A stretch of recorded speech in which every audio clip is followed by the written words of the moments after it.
Tesalonicenses, ya estamos terminando el segundo capítulo, y luego después el otro domingo, Dios mediante, vamos al tercer capítulo, pero estamos en el capítulo 2, versículo 13, aleluya.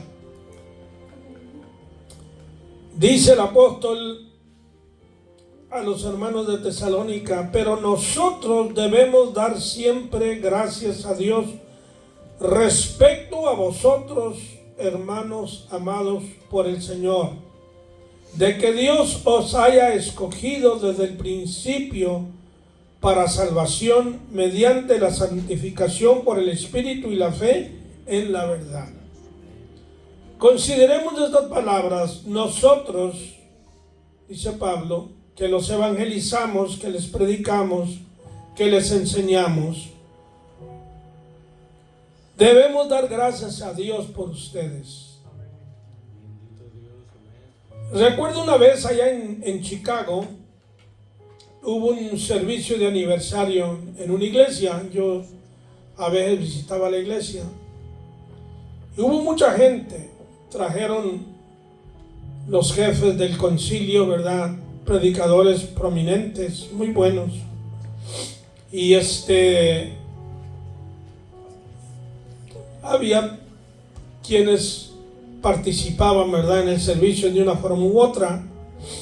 Y luego había este hermano que era pianista. Él era un profesional, él tocaba en conciertos, high quality, lo más alto en música. Tenía más de un doctorado en música. Y él tocaba y en esa iglesia no entendía el español, no hablaba español, pero no había himno que no lo tocara. Cualquier ritmo, cualquier tono, enseguida lo agarraba rápido, no se tardaba. Era un músico acabado, ¿verdad? Y en ese aniversario trajo a un estudiante suyo para que tocara. Él no se lució tocando allí, él podía haberse lucido tocando allí, pero no, trajo al estudiante que era producto de su talento, de su habilidad, de su tutoría. Trajo a ese estudiante a tocar. Hizo un trabajo magnífico el joven, ¿verdad? Tocó mucho, muy bien. Y él lo introdujo. La satisfacción, al punto que quiero llegar, es la satisfacción que él recibe y cómo él quiere exhibir aquello de que él ha hecho un buen trabajo, que su trabajo, su empeño, su dedicación no ha sido en vano, sino que ha producido no solo a él, sino a otros estudiantes, músicos, y que ahora llegaron casi a la altura de lo que él llegó. Entonces, tomo el pasaje aquí de lo que habla Pablo. Nosotros debemos dar gracias a Dios por ustedes. Ustedes son nuestras gavillas, our sheaves. Son el producto de nuestro trabajo, de nuestra dedicación, de nuestra fe, de nuestra predicación. O sea, no hemos trabajado en vano. Ustedes son el producto de esa evangelización que hicimos, de nuestras oraciones a Dios por ustedes, de nuestros ayunos. Valió la pena haber sido maltratados, perseguidos, afligidos, malentendidos. Valió la pena porque ahora ustedes son el fruto de ese trabajo. Y así, hermanos, nos da aquí Pablo a entender cuál es su sentir noble y sincero para con Dios, de que el trabajo que han hecho no es en vano. Claro, un día estaremos en la presencia de Dios y allá recibiremos, dice la Biblia, según lo que hayamos hecho, sea bueno o sea malo. Nosotros, la iglesia, el cuerpo de Cristo, ¿verdad? Vamos a comparecer ante el tribunal, no del gran trono blanco, sino al tribunal de Cristo, para recibir lo que hayamos hecho. Ve usted cómo Dios recompensa, galardona el trabajo. El trabajo que hacemos no es en vano. Dios no se queda con eso. Jesús enseñó: si un vaso de agua fría dieres a uno de los pequeñitos, no perderéis vuestra recompensa. Hay gente que está en la iglesia y nunca produce nada, nunca hace nada. Es triste, nunca, no vas a cosechar. ¿Qué vas a cosechar?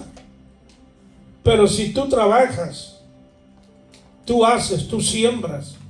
Déjeme darle algo aquí, parentético. Las personas, mire, hay 3 requisitos que yo hallo en la Biblia para ser arrebatado, para irse con Cristo. Una es ser santos, porque dice la Biblia que sin santidad nadie verá al Señor. Amén.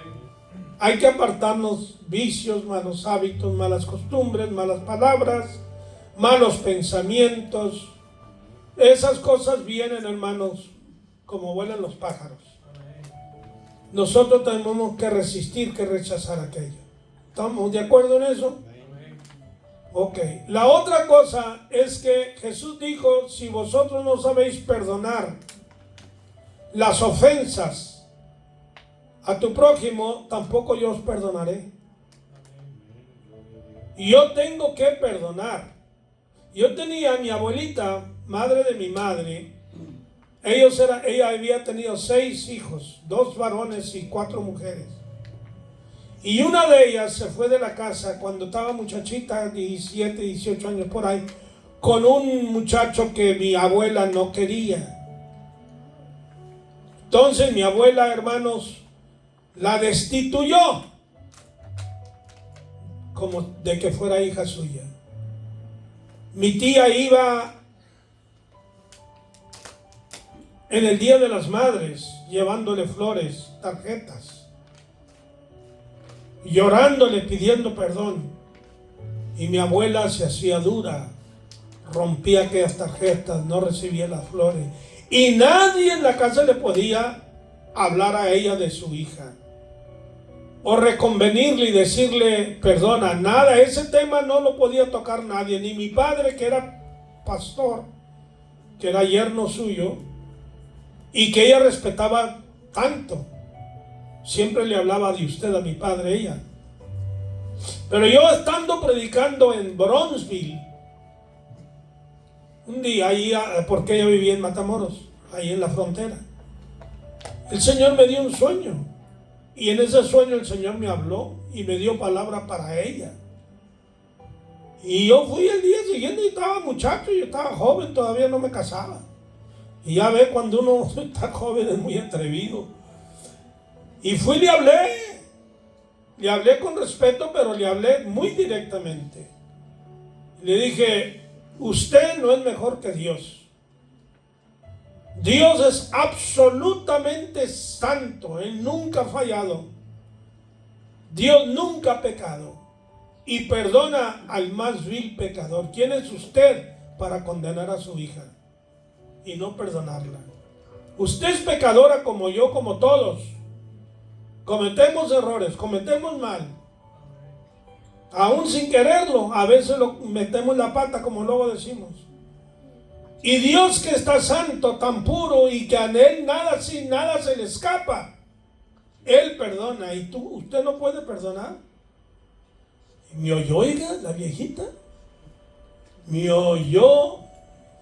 Después de que le platiqué a mi padre, dijo: oye, pues fuiste más valiente que yo. Pues, hermano, más después fue otro pastor de la Asamblea de Dios también y habló con ella. Y mire, una reconciliación. Y recibió a los nietos como a todos los otros nietos. En fin, Dios es un trabajo maravilloso. A Gille Ávila, yo hablé con Gille Ávila, el evangelista puertorriqueño, yo hablé con él. Y a él le mataron a la hija. El yerno le mató a la hija, la apuñaló. Oiga, ese es un dolor muy fuerte, hermano. No solamente dolor, eso puede despertar una ira en la persona para ir a cometer una desgracia. ¿Sabe lo que hizo Gigi Ávila? Se metió en ayuno y en oración por el yerno. No por la hija ya había partido. Se puso en ayuno y en oración por él y fue y lo visitó varias veces, porque yo hablé con Gigi antes, poco antes de que Gigi Ávila muriera. Yo lo vi en Washington, yo lo estuve interpretando allí en Washington, en una campaña ante el Capitolio. Supe de otra hermana, he sabido de varios, cuyo yerno le mató la hija. Y el hombre estaba serio, arrogante, rebelde en la corte cuando lo fueron a juzgar.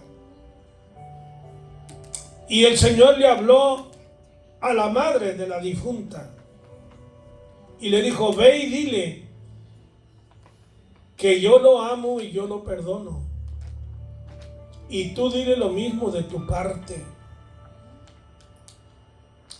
Y fue y le dijo, se levantó y fue y le dijo: mira, tú mataste a mi hija, pero quiero decirte dos cosas: Dios te ama y te perdona, y yo te amo y también te perdono.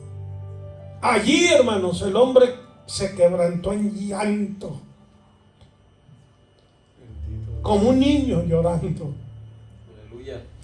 Ve lo que hace el amor, ve lo que hace el perdón, ve lo que hace la gracia de Dios. Si yo soy una persona, yo batallo, hermanos, yo batallo un poco, pero cada vez yo hago algo para vencer aquello. Yo era muy rencoroso, muy rencoroso. Yo iba a planificar cómo ibas a recibir tu daño. Yo tengo un hijo que es así. A él lo golpearon una pandilla. Fue y se buscó a uno por uno y los mandó al hospital. Uno por uno. Y ese es el carácter humano. La venganza, el odio, el rencor. Pero hermanos, si nosotros no sabemos perdonar y amar, porque se requiere amar para perdonar, Cristo no nos perdona. Así que olvídate que te vas con Cristo si guardas rencor con tu hermano o tu hermana, o con quien sea. Y la otra cosa es, ahí en las parábolas del capítulo 25 de Mateo, cuando el Señor habla de los talentos: a uno le dio 1, a otro le dio 2, a otro le dio 5. El que recibió 5 produjo 5 talentos, el que recibió 2 produjo 2 talentos, el que recibió 1 talento no hizo nada, lo escondió, y por eso recibió castigo eterno, porque no hizo nada. Y sabe las palabras de Jesús: bienaventurado aquel siervo a quien cuando su Señor regrese le halle haciendo así, le halle que trabajando. El Señor no nos quiere ociosos, nos quiere trabajando, hacer algo. Hermano, yo no tengo talento, puedes orar. No tienes más talento, ponte a orar por la iglesia, ponte a orar por las almas perdidas, ponte a orar por tu familia, tus hijos, por tus vecinos, por tus compañeros de trabajo. Ora, intercede por ellos. Ora por esta nación, ora por el mundo entero, hermanos. Todo el mundo está en peligro ahorita, todo el mundo está en peligro de perderse. Si tú no puedes predicar, tú no puedes pastorear, tú no puedes enseñar, tú no eres músico, si no puedes ir a tocar puertas, que eso es algo bueno que se puede hacer, o en tu trabajo compartir la palabra, tú puedes orar. Así que todos debemos hacer algo, ¿estamos de acuerdo? Amén. Todos debemos. Al Señor nunca llamó a alguien para que fuera ocioso, nunca. Eso no es verdad. Mire, Cristo no escogió flojos, haraganes, para que fueran sus discípulos. Todos estaban trabajando. a un Mateo que era un ladrón, ¿verdad? Cobrando los impuestos, el IRS, trabaja con el IRS. Yo creo que él fue el que lo formó, no sé. Aleluya. Bueno, el texto dice, pero nosotros debemos dar siempre gracias a Dios respecto a vosotros. Siempre una gratitud en nosotros, debe de poseerse de nosotros una gratitud para con Dios por todo, aún lo malo, porque dice la palabra que todas las cosas culminan en bien para aquellos que aman a Dios. Aun cuando vas atravesando dificultad, problemas, persecución, aún eso, pérdidas, perdiste dinero, perdiste una herencia, perdiste lo que haya sido, Dios lo recupera, hermano. Y por eso en todas circunstancias debemos darle gracias a Dios. Te doy gracias, Señor, porque si no me gusta la circunstancia por la cual atravieso, te doy gracias que me diste la fe, que me diste la fortaleza, que me diste la paciencia, que me diste la calma, la esperanza. Yo pudiera haberme suicidado quizá, desesperado, deprimido, pero tú me has fortalecido. Siempre, no de vez en cuando, dar siempre gracias a Dios respecto a vosotros, ustedes, que hemos ganado para Cristo Jesús. Aleluya. Amados, hermanos amados por el Señor, de que Dios os haya escogido desde el principio para salvación. Qué palabras tan grandes, hermano, aquí hay una teología muy profunda, cargada de enseñanza. Que Dios os haya escogido, fíjese bien.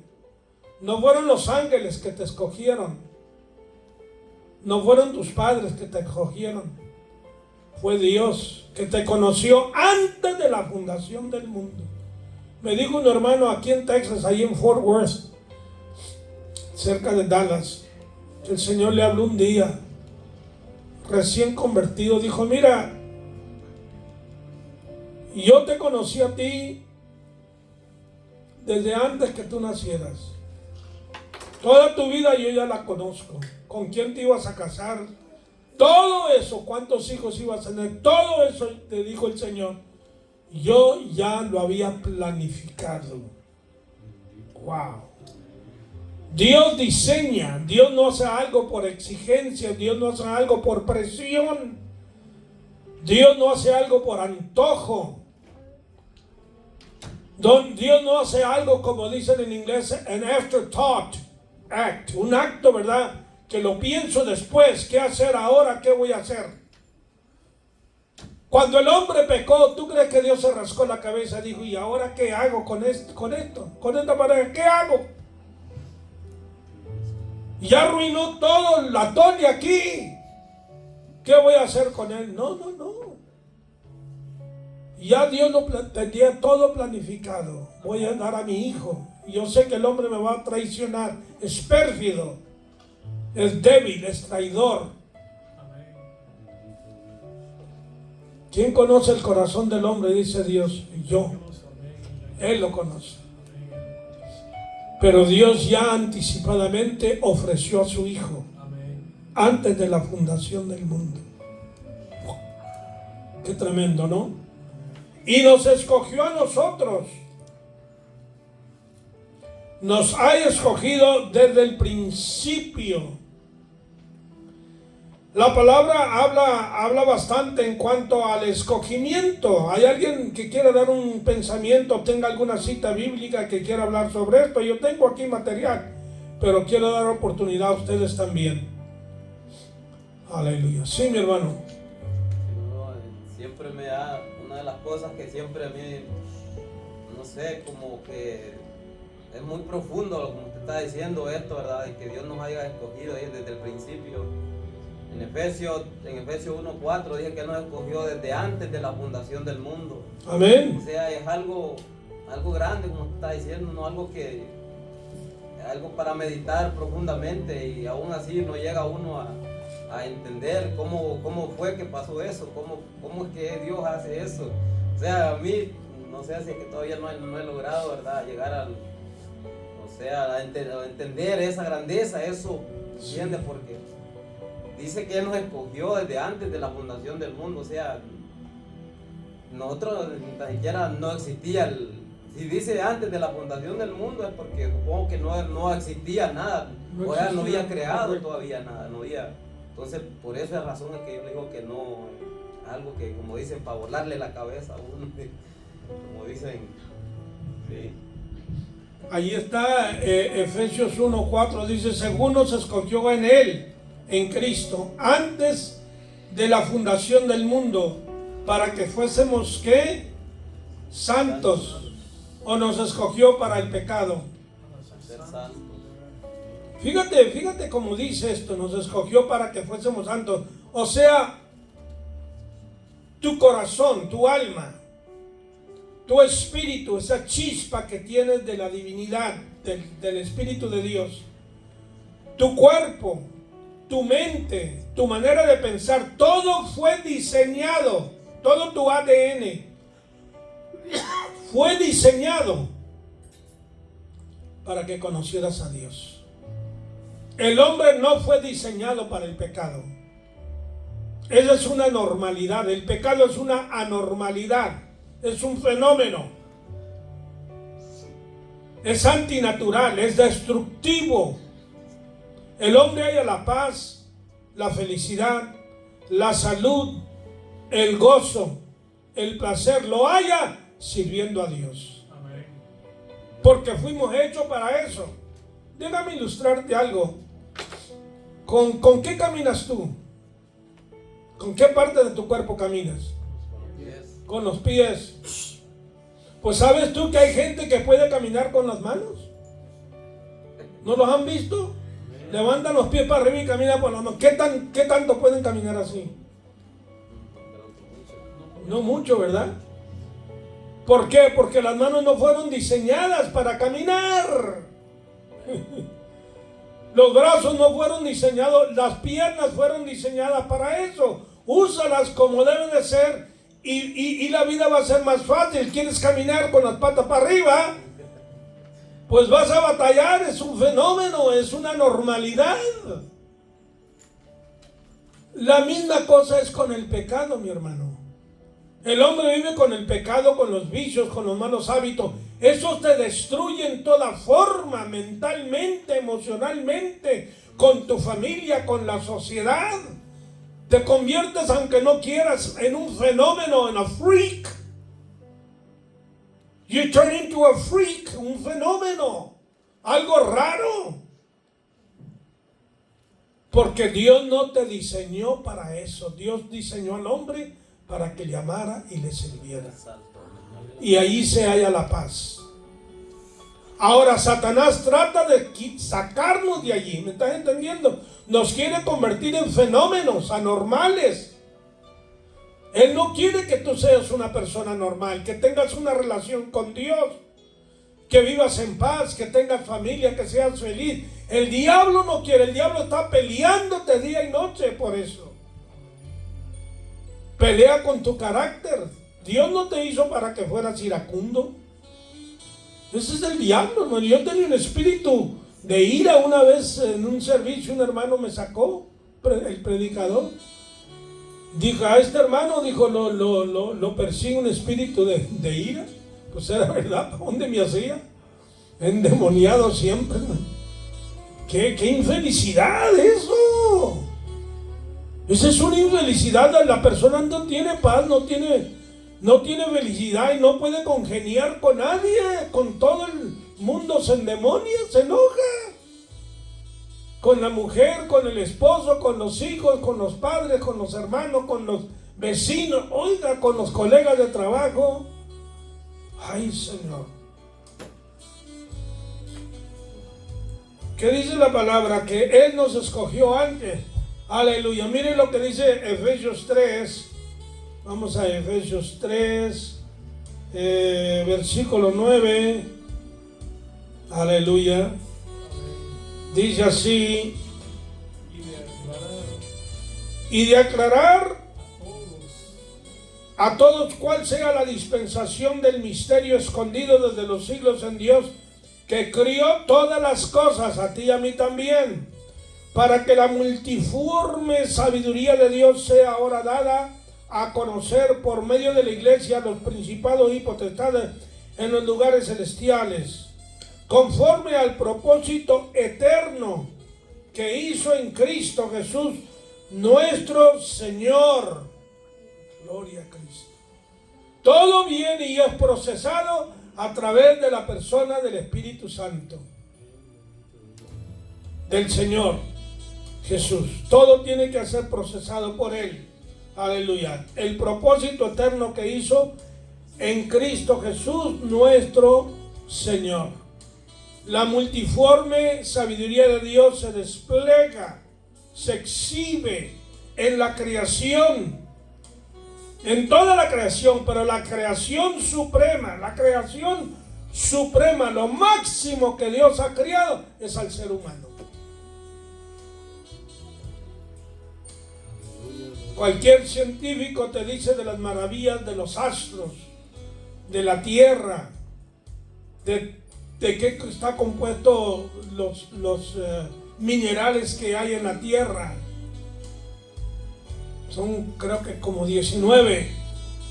En fin, te pueden decir muchas cosas, pero habla con un médico para que te diga de las maravillas del cuerpo.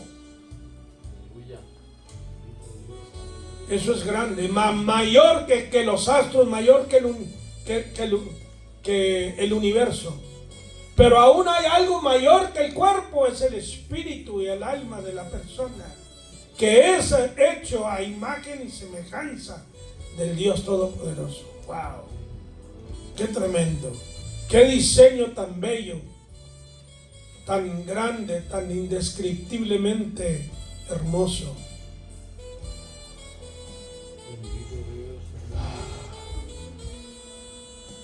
Y dice que desde el principio de la creación, en el principio creó Dios los cielos y la tierra. Bueno, ahí comienza el tiempo. El primer día fue la tarde y la mañana, el primer día. Ahí comienza el tiempo.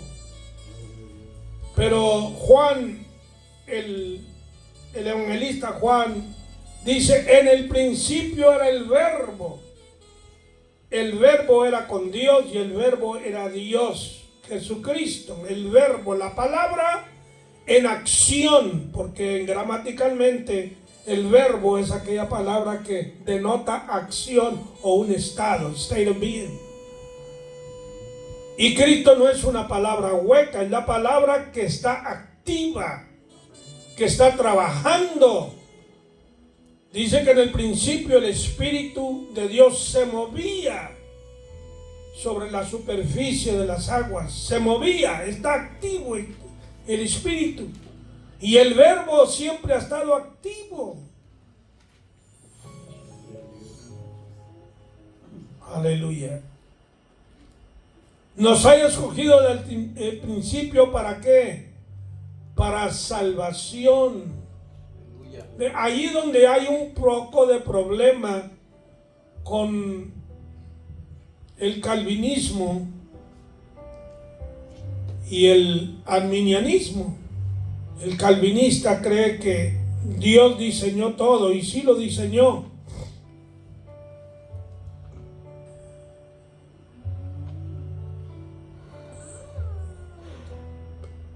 Pero Dios no solamente, hermanos, salva a los que fuimos predestinados, porque Dios nos predestinó. Lo habla en Apocalipsis también, que aquellos que no están escritos en el libro de la vida antes de la fundación del mundo. Dios escribió tu nombre y escribió mi nombre en el libro de la vida. Bueno, y aquellos que no escribió no tendrán oportunidad. Aquellos que no predestinó, si podemos usar esa palabra, no murió por todos. De tal manera amó Dios al mundo, no dice que a los escogidos o a los predestinados. De tal manera amó Dios al mundo para que todo aquel que en Él cree. O sea, hay oportunidad, hay un margen de oportunidad aún para aquellos que no fueron necesariamente predestinados. A ver, hermano pastor, ayúdeme con esto porque no quiero decir cosas que... Y esa es mi creencia, mi convicción. Que el sacrificio de Cristo fue para todo ser humano. Para todo ser humano. Y que hay un margen de oportunidad para ellos. Pero Dios siempre desde el principio de la creación, fíjense ustedes, desde Adán y Eva, Dios le dio al hombre el privilegio de escoger el bien y el mal, o el mal. Tú escoges, tú decides. Y yo te digo esto aquí, y estas son mis reglas, y esto es mi plan, y esto es mi propósito, y tú puedes disfrutarlo y gozarlo. Pero la decisión finalmente es tuya, para que todo aquel que en Él cree. Tú tienes la capacidad de creer. La fe es don de Dios, pero el creer es tu respuesta a ese llamado de Dios. A ver, hermano pastor, corríjame si estoy equivocado. No lo voy a corregir, sencillamente quiero comentar lo que yo entiendo hasta este momento, ¿verdad? Acerca de los planes y propósitos de Dios en su creación. En parte conocemos y en parte entendemos, no siempre vamos a alcanzar a entender. Si Pablo habló y dijo, oh, profundidad de la riqueza del conocimiento de Dios, cuán insondables son sus juicios e inescrutables sus caminos, como dijo el hermano Enrique, que siempre en nuestro proceso de crecimiento en el conocimiento, pues nos vamos topando con muchas cosas que no entendemos, pero aquello que vamos entendiendo es muy importante compartirlo para ayudar a otros, y nunca vamos a llegar, vamos a decir, a saberlo todo o comprender a cabalidad los planes y propósitos de Dios. Si el apóstol Pablo no pudo, yo menos, ¿verdad? Pero tomando de partida desde la eternidad, si nos remontamos desde que no había creación angelical, desde ese tiempo en la eternidad, cuando Dios no ha creado absolutamente nada, hizo un plan, diseñó un propósito, hizo un plan perfecto, y desde los millares y trillones de ángeles, incluido el gran querubín, que Dios tenía planes para él y lo diseñó, lo preparó y lo hizo con el propósito de que fungiera como Dios lo deseaba y fuera el director, por así decirlo, el cantante o líder de la orquesta para dirigir las alabanzas para la gloria de Dios. Ese fue el diseño, el plan de Dios para él y para todos los seres angelicales, que los crió para que fueran santos y sin mancha, sin pecado, perfectos para adorarle y servirle para siempre. Pero como esas criaturas angelicales no eran robots, no eran máquinas programadas, sino que el hecho de que el gran querubín un día tomó una decisión, eso significa que era un ser libre, que él podía elegir, podía escoger. Dios los creó con un plan y un propósito, pero ellos tenían que elegir y escoger si iban a seguir el plan de Dios o no. Y ya sabemos lo que pasó, que este gran querubín y la tercera parte de los ángeles de Dios tomaron una decisión y eligieron, ¿verdad?, salirse de los planes eternos de Dios. Bueno, ahora acá en la tierra vemos que Dios también tenía un plan y un propósito desde la eternidad. Se le llama el consejo de paz, se le llama el plan de los siglos, tiene muchos nombres, ¿verdad?, de ese plan eterno de Dios que tenía con sus criaturas humanas.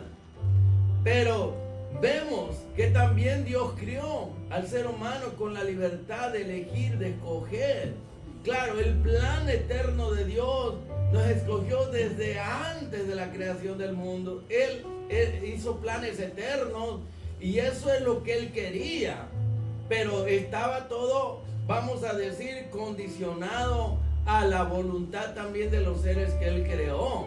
Pero de todas maneras su plan Él lo va a llevar a cabo, sea que el ser humano obedezca o no. Así como pasó con la hueste angelical. Él llevará a cabo sus planes eternos, sea que algunos estén de acuerdo o no, o que ellos elijan o escojan a Dios o no. En el caso de Adán y Eva, vemos que él tenía, por así decirlo, el plan perfecto de él era que ellos obedecieran y vivieran para siempre sin muerte, sin dolor, sin, vamos a decir, sin sufrimiento. Pero Dios tenía el plan A, que era el plan perfecto, pero también tenía el plan B, como dice usted. Dios de antemano, Él ya sabe que si la criatura va a escoger lo malo, ya sabe el destino de esa persona. Y si escoge lo bueno, Él también ya sabe el destino, ¿verdad?, que Él le va a dar. O sea, más que todo, Dios tiene sus planes perfectos. Pero si no se cumple, no es culpa de Él, es de la criatura, que es un ser libre que escoge y elige. Adán y Eva escogieron y eligieron.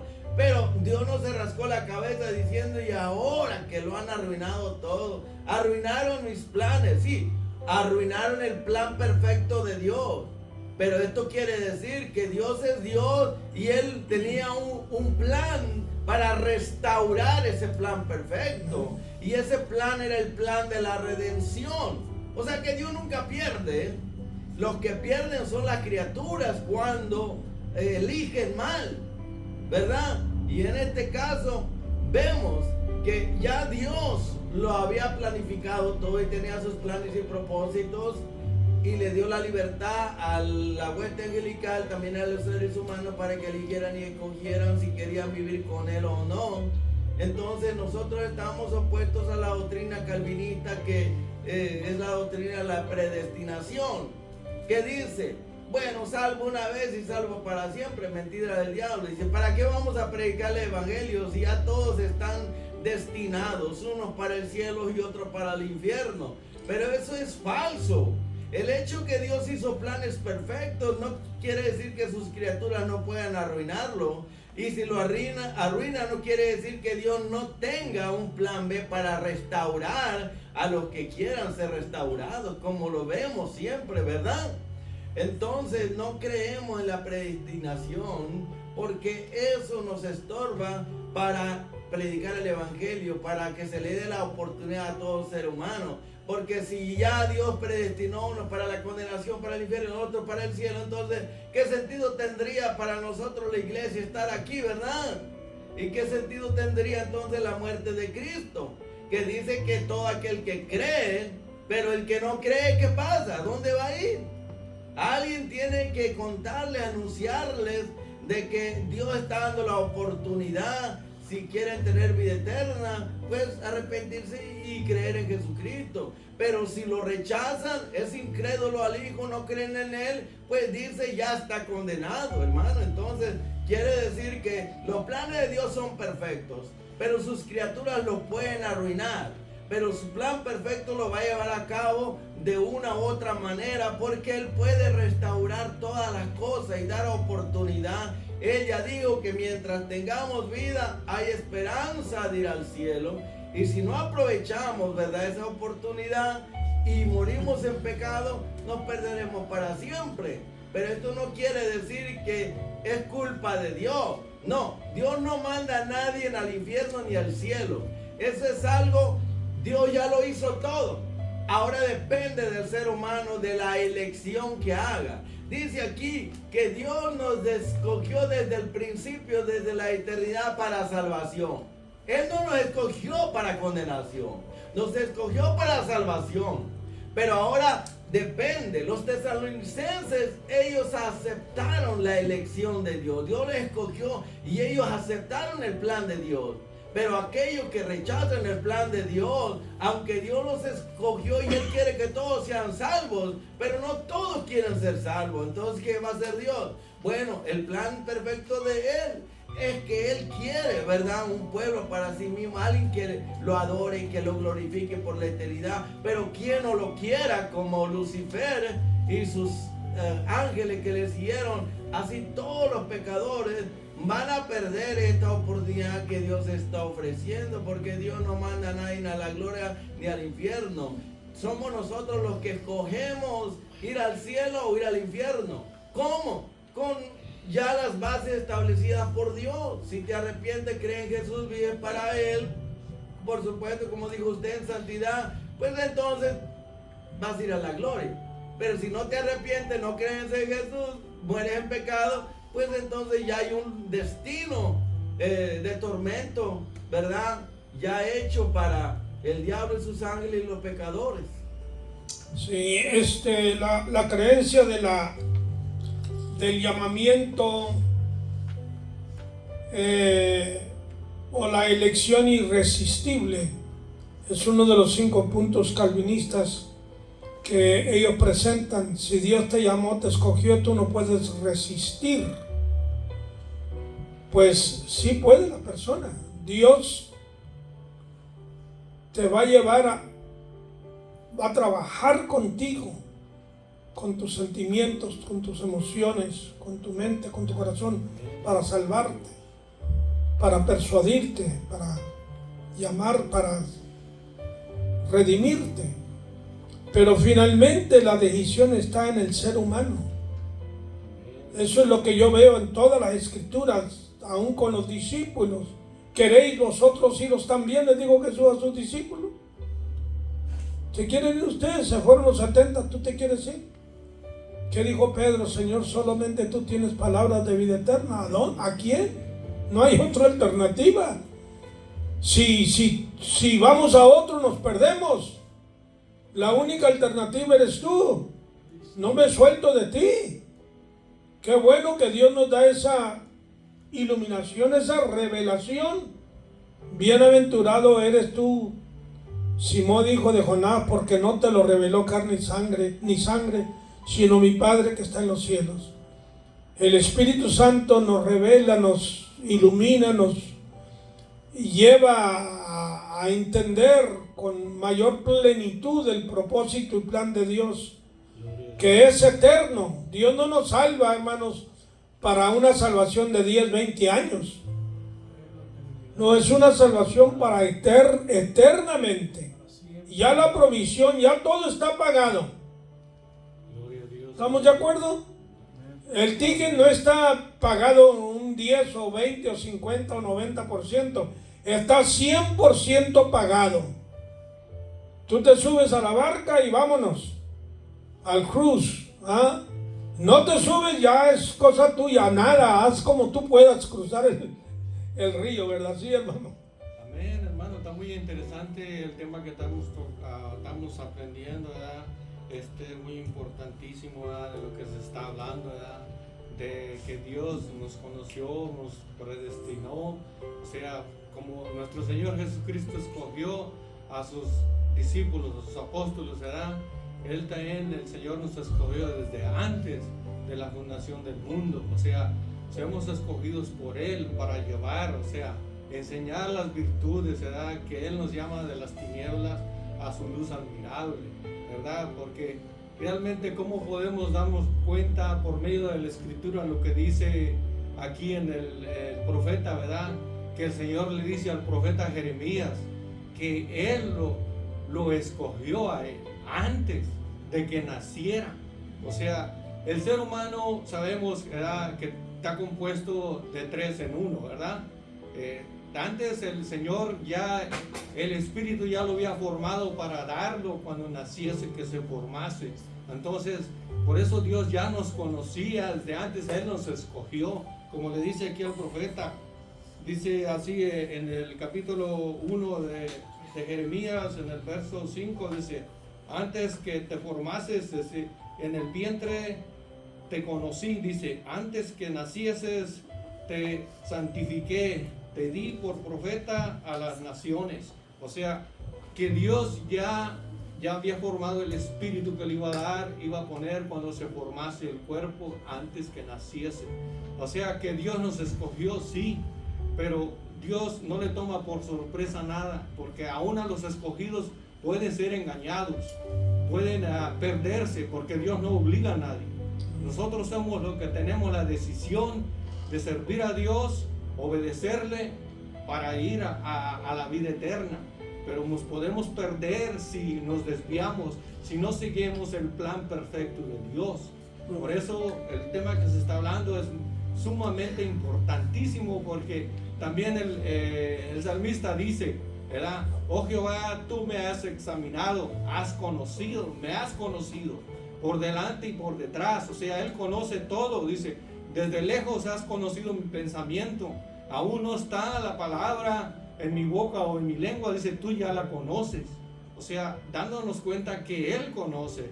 Y luego en el verso 16 dice del capítulo de los Salmos 139, dice que tu embrión vieron, o sea, mi embrión vieron tus ojos, y todas las cosas como vinieron a ser. Ahí lo especifica realmente, que Dios es soberano, todo lo conoce, todo lo sabe, no le toma por sorpresa nada. O sea, depende de nosotros, no somos robots.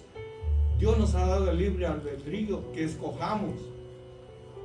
O sea, que nosotros escojamos en servirle y obedecerle para ir a la vida eterna. Es un tema muy importantísimo, sí, que debemos de... La Escritura lo corrobora en muchas partes de la Biblia, solamente que hay que estudiarlo, buscarlo y examinarlo bien, ¿verdad?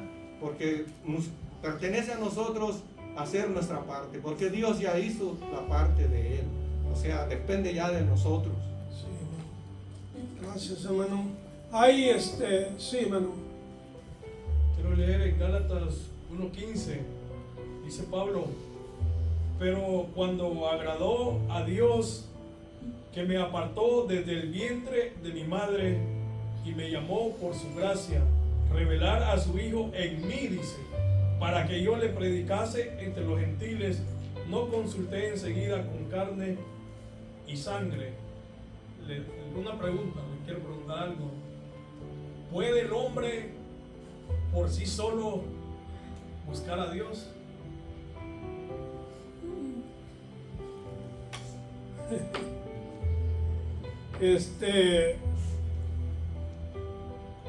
Dios nos ha dado, hermano, una intuición a todo ser humano. Decir que todo depende de Dios no creo que sea correcto. Dios nos ha dado una intuición y una proclividad natural para nosotros buscarle a Él. Para nosotros sin Dios somos huérfanos. El huérfano aquí en la tierra siempre quiere conocer quién fue su padre, quién fue su madre. Malo o bueno, quiere saber, quiere conocerlo. Esa es una intuición en la persona. Y de igual manera creo que en el sentido espiritual, Dios ha plantado en el ser humano esa intuición, esa inclinación para que el hombre esté predispuesto para Dios. Que no sea algo que Dios tenga que forzar en la persona. Dios ha dotado al hombre con ciertos ingredientes, creo yo, de esperanza, de fe. Vamos a decir que no es la fe que obra milagros o la fe de la salvación, pero el mundo tiene fe. La use como la use, tiene fe para el negocio, tiene fe para todo. Te subes al carro, tú tienes fe que vas a llegar a tu trabajo. Si no tuvieras fe, no te subieras al carro. Me voy a matar, mejor me quedo en casa, ¿verdad? Hay una fe natural. Bueno, esa fe también puede servir a la persona para inclinarse a Dios. Como nos desprendemos de Él, venimos de Él, el ADN divino está en nosotros. Sí, mi hermano pastor. Quiero responder la pregunta del hermano. Quizás no la captó del todo. La pregunta del hermano fue que si el hombre por sí mismo puede buscar a Dios. Según la escritura, la respuesta es no. Porque desde que Adán y Eva pecaron y toda su descendencia recibieron la naturaleza pecaminosa. Y la naturaleza pecaminosa que está en la carne es de continuo hacer el mal. Por eso es que en la carne, nuestra naturaleza mala y pecadora, no se puede agradar a Dios. Dice, todos nos descarriamos, cada cual se apartó por su camino. Y también en el Salmo dice, no hay quien entienda, no hay quien busque por sí mismo a Dios. Porque esta naturaleza que tiene el pecador nunca lo va a llevar a buscar a Dios. Siempre de continuo lo va a llevar, lo va a inclinar a hacer lo malo. Quiere decir que Dios es el que ayuda al ser humano al tomar la decisión de ayudarlo. Dice, yo le amo a Él porque Él primero me amó. Quiere decir que si Dios no toma la iniciativa para ayudarnos a buscarle, ninguno por naturaleza buscaría a Dios, como lo dice el Salmo. No hay quien busque a Dios por su propia cuenta, lo dice bien claro, la escritura así lo especifica. Yo quería responder a la pregunta del hermano, que si el hombre por sí mismo puede buscar a Dios. La respuesta, de acuerdo a la Biblia, ¿verdad?, es no. Por eso es que Dios, en su amor y bondad, toma la iniciativa de ayudarnos. Bueno, ese es buen argumento, ¿verdad? Y tiene cierta base bíblica. Yo digo hasta qué grado, porque escuchamos testimonios de gente que estaba en el pecado, pero en una desesperación, en un apuro, en un fastidio ya de la vida. Habla, no sabe orar, pero habla. Dios, ayúdame, sáname, auxíliame. Hemos escuchado testimonios de esta índole. ¿Hasta dónde es el hombre y hasta dónde es Dios?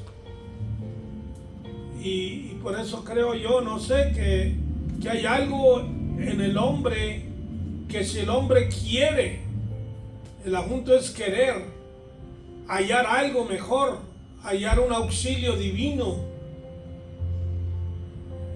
Porque hay gente que nunca ha oído el evangelio.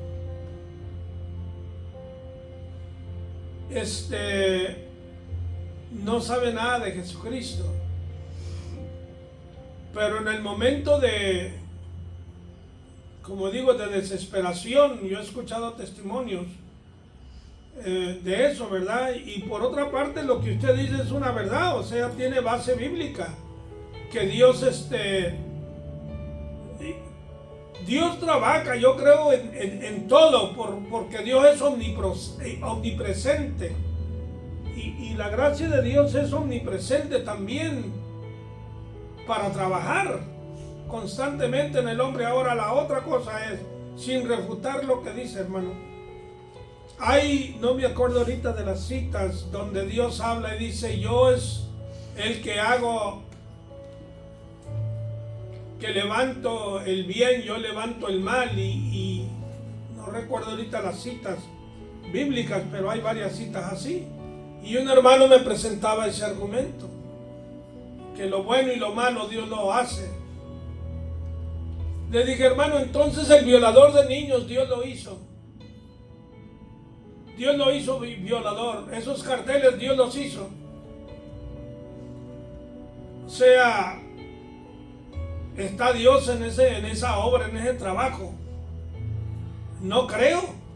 De ninguna forma. Dios hizo a la persona, la formó, la crió, pero Dios no puso en su corazón, en su mente, la maldad, el pecado, esa inclinación. Dios no la puso allí. La persona lo hace porque recibe de Satanás aquel alimento maléfico para ir y hacer el mal, ¿verdad? Pero porque también viene el argumento de que Hermano, Dios tiene en control todas las cosas. Yo no creo en eso, hermano.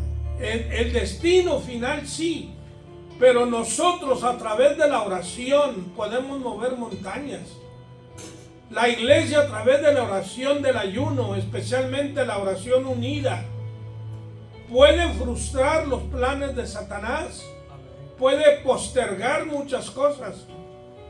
Dios puede moverse a hacer cosas que nosotros vemos imposibles a través de la oración.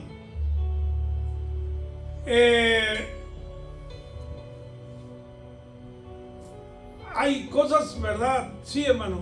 Sí, hermano, nomás quiero comentar, ¿verdad?, que desde Génesis hasta el Apocalipsis, la Escritura está explicando claramente que Dios no se contradice.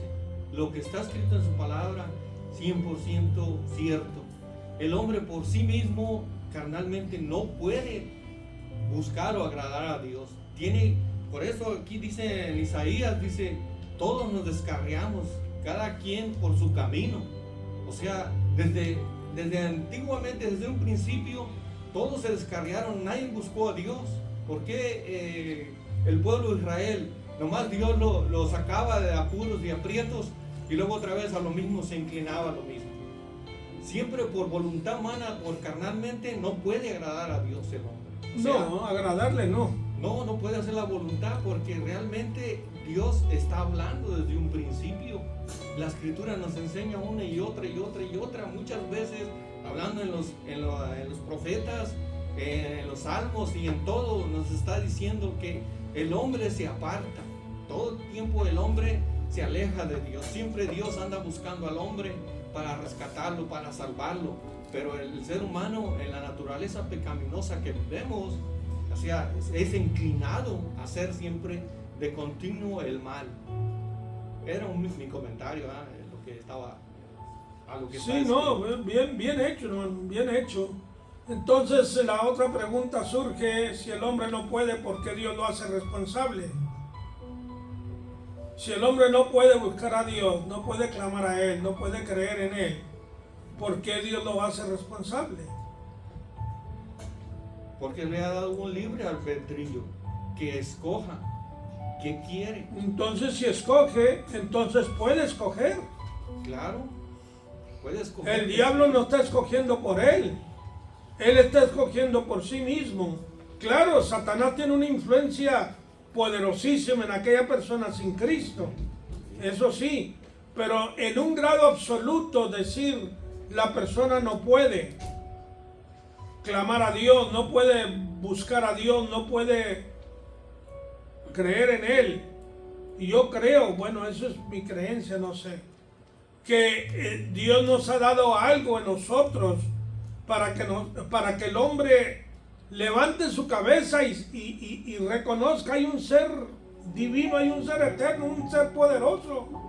En una crisis, en un apuro, en un problema, se han escuchado testimonios de personas que estaban en una situación de desesperación y clamaron a Dios: ayúdame. Y eran pecadores. Ayúdame, Dios. Ahora, sí, hermano.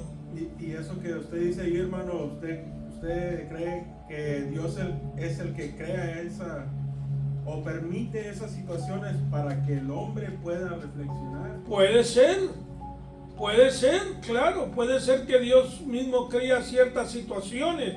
A veces el hombre busca esas situaciones, su pecado lo lleva a esa condición. Dios permite en el sentido que no estorba. El pecado del hombre se desenfrena y lleva una fuerza impetuosa hacia el mal, ¿verdad? Y luego cuando se halla en una crisis, en una desesperación, pues sálvame, protégeme, ayúdame. Y viene un auxilio divino, ¿verdad? Pero que el evangelio tiene que predicarse, hermano, tiene que oírse para que el hombre venga a Cristo Jesús. Y como eso, hermano, que vemos ahorita como gente en el mundo que, por ejemplo, tienen muchas cosas en lo físico, tienen bastante dinero, o siempre se la pasan viajando y pasan haciendo muchas cosas que los entretienen, las cosas de aquí, no se preocupan por la salvación porque no necesitan de Dios. Ellos piensan que las cosas de este mundo Satanás les da y se los ofrece y los siguen recibiendo. Muchos que dicen, oh, yo no me enfermo, yo casi es muy raro, ¿verdad? No tienen cosas en las cuales ellos tienen que inclinarse y decir, necesito de Dios. Pero hasta que Dios no les empieza a quitar esas cosas es cuando ellos reflejan. Porque muchas veces se ha escuchado a esa gente que dice, lo tengo todo, pero aún siento que me falta algo. Exacto. Y ese vacío es el vacío que solamente nuestro Dios nos puede llenar. Ajá. Y mucha gente famosa siempre lo ha dicho, man, I don't know, I'm at the top, but I don't know what's here. I feel hollow, Hollow. empty, Ajá. vacío, sí, hermano. Finalmente quiero decir un testimonio acerca de una persona que me contaba. Dice, ¿puede un muerto por sí mismo buscar a Dios? La respuesta es no. Desde que el hombre pecó, todos estamos separados de Dios. Y si están muertos espiritualmente, entonces un muerto no puede buscar a Dios. Dios tiene que usar algún medio de activar una alarma, que es la conciencia, crear circunstancias para que el hombre reaccione y se dé cuenta que por sí mismo no puede. Por eso decimos que Dios levantó a Faraón para mostrar su poder, para libertar a su pueblo, y que Dios mandó a Jesucristo para salvar al mundo. Siempre vemos que Dios no lo hace todo. Él toma la iniciativa y Él espera la cooperación del ser humano, porque Él va creando circunstancias, Él va tomando la iniciativa, pero si el ser humano no responde, entonces quiere decir que ya no es culpa de Él, porque Dios siempre le ha gustado trabajar con el humano. Por eso vemos que Jesucristo, siendo Dios, toma la forma humana. Miramos ahí la naturaleza divina y la humana, los dos juntos trabajando. Dios siempre ha diseñado, ¿verdad?, en su creación, trabajar juntamente con el hombre, porque Él quiere tener una comunión y relación con Él.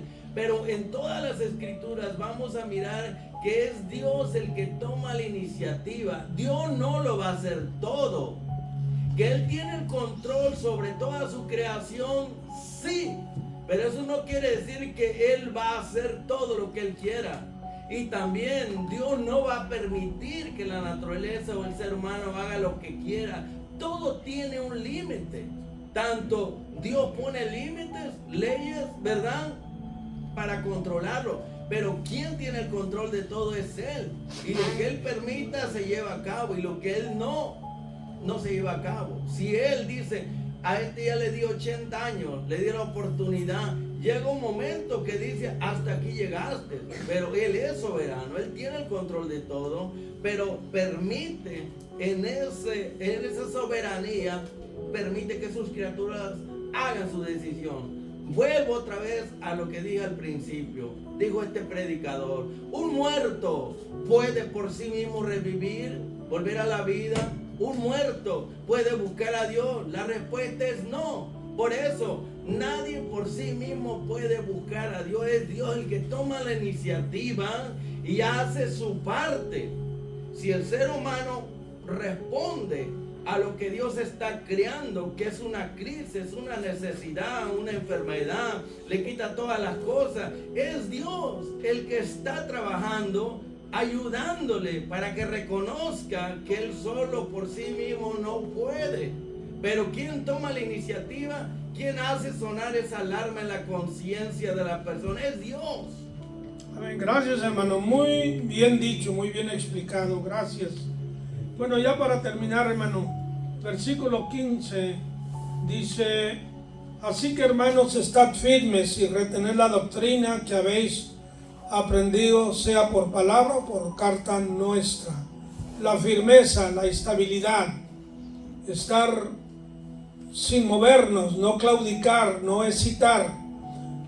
Ya tomamos una decisión y esa decisión nos llevó a Cristo Jesús. Yo no necesito otro Cristo, no necesito otro ídolo, otro Dios. Con Cristo es más que suficiente. Entonces vamos a estar firmes, venga lo que venga y pase lo que pase. Hay gente que ha sido probada hasta la muerte y no se han doblado, no se han dado por vencido. Y en el momento, hermanos, de desesperación, acabo de escuchar un testimonio de este hermano que eran musulmanes, los agarraron y les echaron ácido y los llevaron a alta mar para tirarlos al mar. Y él, como era el que se veía más valiente, porque respondía, primero le dijeron, tú eres el primero que vas a caer aquí, y lo echaron, hermano. Dice, yo iba a la profundidad, dice, y me iba ahogando, pero de repente vi una luz, y era el Señor Jesús, apareció y lo salvó. Y le dijo el Señor, ha sido probado hasta la muerte. Daniel fue probado hasta la muerte. Los 3 jóvenes hebreos amigos de Daniel fueron probados hasta la muerte. Pablo fue probado hasta la muerte. Si nosotros tenemos que ser probados hasta la muerte, estar firmes. Amén. Recordemos que no nos salva el hombre. Mi compromiso no es con el hombre, mi compromiso es con el Señor.